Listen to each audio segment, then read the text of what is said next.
5 things today that I think gold digging teaches us with respect to succeeding in life. The first thing I think that gold digging teaches about success in life is this. It's going to be very ironic. You really don't need to own gold. And here's what I mean. I remember as a young teenager telling my mom one beautiful afternoon, Mommy, I want to be a housewife. Had to fear aqua, meaning God forbid in your language, sent that wish back out of my brain to outer space or wherever I came from. And she said, shh, if I should not hear that, I'm sure in her mind, after spending so much on education, we want to settle to be a housewife. But you know, that's something I knew then and know today, and I've enjoyed doing, honestly. A few weeks ago, I was speaking with my husband man, and we're talking about a friend who just seems to enjoy the basics of life. Like, no drive to go too much, buy another car, travel the world. He's just content with where he is today. When I said to my husband, you know, it's a beautiful place to be in, where the pressure to drive more, old Bible doesn't move you. Not going against pressure. But when pressure comes, the question is, if you bring out in you want your own goal, yes. And that takes me to the second point, which is dig in your own backyard. And I mean that literally. You know that gold is found in different kinds of places, right? But not everywhere in the world. However, every region of the world has something that they can trade for gold. Every region, whether it's the demography, whether it's the soil, whether it's the environment, whether it's the weather, has something that they can trade for gold. And it's the same thing with every human being on earth. Nobody comes without something of a personal advantage, something of a unique advantage that they can trade with to build prosperity if they so desire. But the question is, are you willing to embrace experimenting? Are you willing to dig in your own backyard? Are you willing to find what your own unique advantage is so that you can trade with it and build prosperity? However, digging your own mold, trading with it comes at a cost. And that leads me to point 3. No one can truly tell you the estimates of the cost of digging for your own gold. Even if you have examples of people who have gone ahead of you, you know, who seems to be living the life that you want to live, still you have to find your own path and dig your own gold and be willing to pay that price by yourself. No life coach, no vision board expert can possibly map out the routes that life will take you through to those dreams. You must be willing to experiment. Embrace mistakes as a teacher and learn from them. You must be willing to find your own cost, risk rejection, risk embarrassment to find your own goal. For us, it was when we were building. After the structure was standing, the question then became, what do we put into it? At that point, we didn't have all of the money. In fact, maybe not even 70% of the money required to complete the structure. We had 2 choices. Tell ourselves, oh, we have tried, and sit down. After all, yes, indeed, we have tried.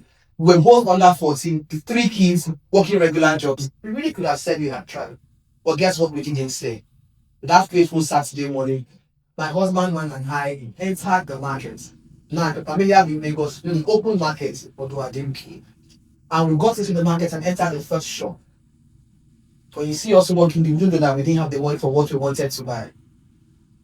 Picked everything out, tiles, this number of square meters, toilet seats, bathroom, kitchen, this.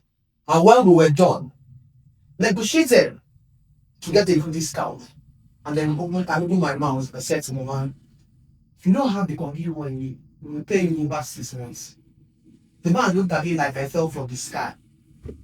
How do you leave your house, 2 grown adults, to come to the market to price something that you know you don't have the money for?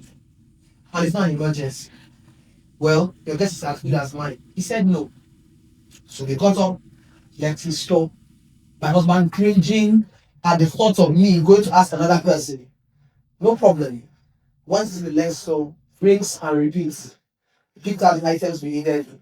Negotiated a good deal and made our request. They need 3 to 6 months. Guess what? He said yes. And supplied the goods for that same. Now I'm standing here to tell you the story. But guess what? We had to risk embarrassment, risk the shame, risk rejection. You could have done that, maybe visited 3, 4 more shops and gotten notes and had to go home. So no one truly can tell you the cost of finding your own goal. Bringing me to the fourth lesson that goal really teaches about success. You cannot follow the path another person will follow. The story I just shared may never occur for any other person in life, where you have to take that step of entering an open market and negotiating with a complete stranger. And that means you must be willing to adapt, experiment, try things, and fail at them. Like I said before, you must embrace failure like a teacher, mistakes like a teacher. You cannot afford to run away from this if you truly, truly want to find your own goal. For my children, it was my husband who had decided one beautiful day to buy a piano and bring it home. To be honest, I was like, why are we playing piano? Nobody in this house can play, neither you nor I. My first child must have been 4 at the time. Why are we? And I thought, was he trying to be a big man? Anyways, I minded my business. He got a teacher, and even with consistent months of teaching, and my children almost wondering, what is all this? Is it by force? That insistence and consistent birthed my son winning awards, playing the piano, playing the drums, playing at concerts, playing in church. And I wonder, what if he didn't buy that piano?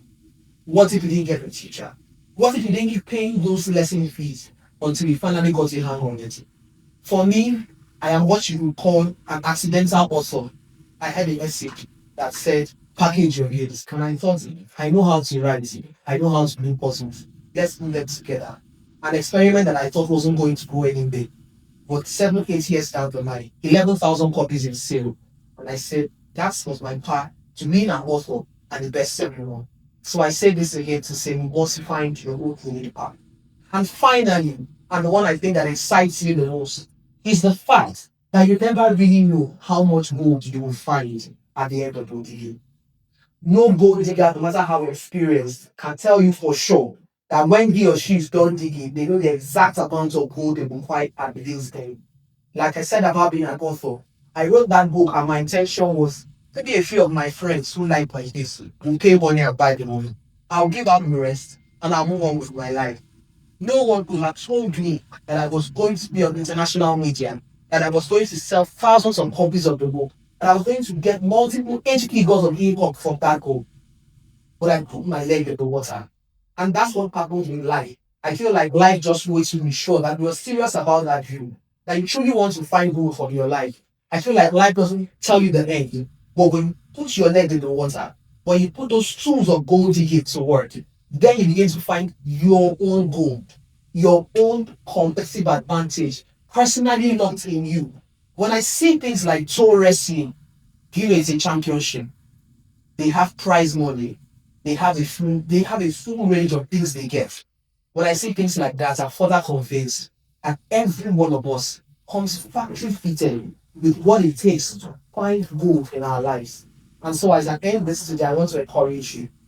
Take your life like it's an endless mine of gold and get busy digging and show your shine to the world. Thank you.